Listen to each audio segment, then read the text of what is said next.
This is Local Edition. Brad Pomerance here in San Diego County. He is back. He is Brian Maienschein. He is a member of the California State Assembly. And we are old enough to remember the tragic story of Hank Gathers, the Loyola Marymount athlete who literally died right before our very eyes.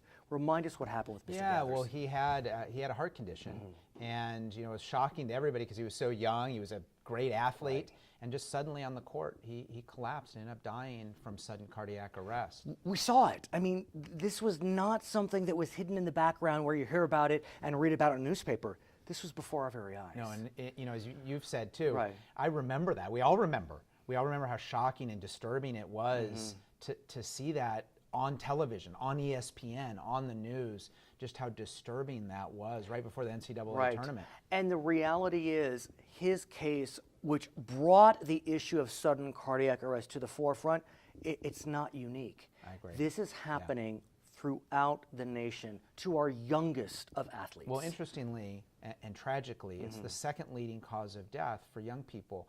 And it's very hard, oftentimes when you are participating in high school sports, for coaches or trainers or anyone to recognize it because you don't think about a teenage kid having a heart problem. It's funny you say that because my daughter just started high school and she's a soccer player, you know that, your kids as well. And we got a whole litany of forms to look at, a lot of disclosures. It seemed like a lot of focus was on concussions, but not on sudden cardiac arrest, or is that going to change? Yeah, and with my bill on this topic, it is going to change because we want to treat sudden cardiac arrest pretty similar to concussion. We've learned a lot about concussions in the last several years, particularly with the highlighting of what is happening in the NFL. And so now there is a protocol for youth sports as to when they're allowed to return. We want to make sure, obviously, when kids have returned too early from concussions, it can lead to long-term brain damage. My bill would have similar to how we treat concussions, more training, more acknowledgement, both to parents, trainers, coaches, and you'd have to be cleared before you return. But let me ask you, I remember I interviewed some folks in Riverside County, and there's actually a helmet now that you can put on that provides instant feedback to the coaching staff about the risk that this hit will cause a concussion. Is there anything like that for sudden cardiac arrest? I don't know if Mr. Gathers, if all of a sudden he had a spike in blood pressure. I don't know. Help me out. There isn't yet. There isn't that technology yet. My guess is someday there will be. But until then, we've got to make sure that we're doing what we can to educate people on this and to make sure that these kids are protected to the best of our ability. And I think my bill does that. Educate us. What are the signs? What are the symptoms? So Because they exist. What we're doing now is we work with the Eric Paredes Foundation. There's other foundations too. That's the main one that spurred this bill on, and we're doing it for him and for that foundation. But there's testing at high schools. They are going around testing kids. So you know if you've got these warning signs. Which I understand. I mean, it's very clear. The Journal of American Board of Family Medicine said we want to look at racing heart, dizziness, fainting, chest pain. I mean, if a kid is dizzy, if a kid has a racing heart beyond what you'd expect because of exertion, something's going on. Something's going on. But again, in the past, it was thought of as, well, of course they're tired. They've been running around playing soccer. And they're kids, right? We don't start thinking kind of about heart issues until maybe 50s or 40s. And we're not worried about their diets as much in terms of, oh gosh, they've got to watch everything. They're kids. They're eating pizza and doing that. And traditionally, everyone's been, well, that's okay. But now we're seeing that it's a problem. And we remember Len Bias. He was before Mr. Gathers. He was a Georgetown player, I think. I think it was Maryland. Maryland? Okay, I don't remember. You know I'm more just than giving you my sports It's all trivia good. knowledge. There you have it. Whatever else you need to know on sports. But what's interesting about Mr. Bias is what we knew is his condition wound up being related to drug use. It's not impossible that some of our sports athletes, as fit as they are, may start dabbling in drugs. And so that's another issue where they may not have sudden signs, but if the night before they were doing something they shouldn't have done, that's something to consider, no? Yeah, and signs could be there. I think it is something to consider, and this will, again, this will cover that that situation. It is, we know the statistics. Second leading cause of death. This is a significant. This isn't affecting a small number of people. It's affecting a pretty large segment of the population. This will help protect them. I want to talk about animals. in my household, there's a pecking order. And in terms of the pecking order, I'm at the very bottom, but the cats are at the top, the very top. What's amazing to me is that so often throughout this state, we'll see these breeding facilities. Some of them will be connected to fighting. I didn't realize what happens to all the animals in those breeding facilities. Sir, tell us. Yeah, so typically with these dog fighting rings, there may be only a few number of dogs that are actually doing the fighting. Right.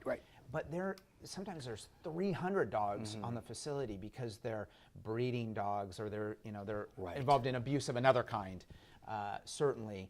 And so under California law previously, when those animals got seized, they all had to be euthanized. Say that again, sir, because I don't think people realize this.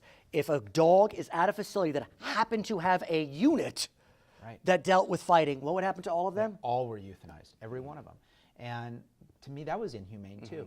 What I wanted to see happen is, look, these dogs need to be individually evaluated. Clearly the ones who have suffered such abuse that they can no longer be... It's humane. It's humane. It's humane those dogs need to... I understand those dogs need to be euthanized because they are vicious, and it's sad, but it's the truth. But the rest of those dogs, if you have 10 dogs or 5 dogs involved in the fighting and 295 that aren't, putting down the other 295, especially without even an evaluation, is inhumane. So my bill changed that, so they all have to be individually evaluated. And interestingly, even in the Michael Vick case, the Michael Vick case didn't happen in California. So in the Michael Vick case, the law was each dog another was athlete. Another athlete. Individually evaluated. There were 49 dogs in the Michael Vick case that were on the property. 48 of them were able to be adopted again. Yeah, and the owners of all those dogs, some have kids. They all rave about how gentle and kind and wonderful these dogs are. Only one of them had to be destroyed. The other 48 were allowed to live. If that had been in California, all 49 of them would have been put down. So this bill's going? Yeah, it's been signed. And the last bill we just mentioned, signed? Signed. Not bad. Yeah, as a Republican, not bad. You got 2 bills signed. Yeah, one bill that didn't survive, it's dealing with dental care. I'm aware, sir, that in the state of California, we have some of the lowest reimbursement rates for Medi-Cal, I guess Dental-Cal. Explain the issue. We do. We have very, very low reimbursement rates for dentists to take Dental-Cal patients. Dental-Cal, So consequently, they don't. It's very, very low. It's like 35%. It's not even essentially worth their time to do that. So what my bill would do, it would be increase the reimbursement rates to dentists, so more of them will take Dental-Cal patients. Because right now, Dental-Cal is just not able to be used because there's no dentists who will, or very few dentists who will take it. If you expanded the pool of dentists who will take Dental-Cal, obviously more kids could get served. Is the Affordable Care Act implicated in this at all? No. It's completely separate. Yeah, this is separate. This is about reimbursement rates. And what's interesting is you floated this bill, but it didn't survive. Yeah, it didn't survive. At first glance. Yeah, and this is, I knew this was going to be a long-term deal. I knew this wasn't going to get done in 1 year. I had 14 bills passed and signed into law this year, so I'm proud of that. Thank you. But this one wasn't, and I knew it. But this is a little surprising. One could argue this is a bill that should have bipartisan appeal. I would think your friends on the Democratic side would appreciate this. Yes. It didn't survive the Senate Appropriations Committee for whatever reason. It is costly. So I think that's something we're going to have to work on, but it's ultimately worth it. Right. When you come back, let's talk more about this, okay? Love to. His name is Brian Maienschein, member of the California State Assembly, representing significant portions of San Diego County, where we are today. I'm Brad Pomerance. It's Local Edition.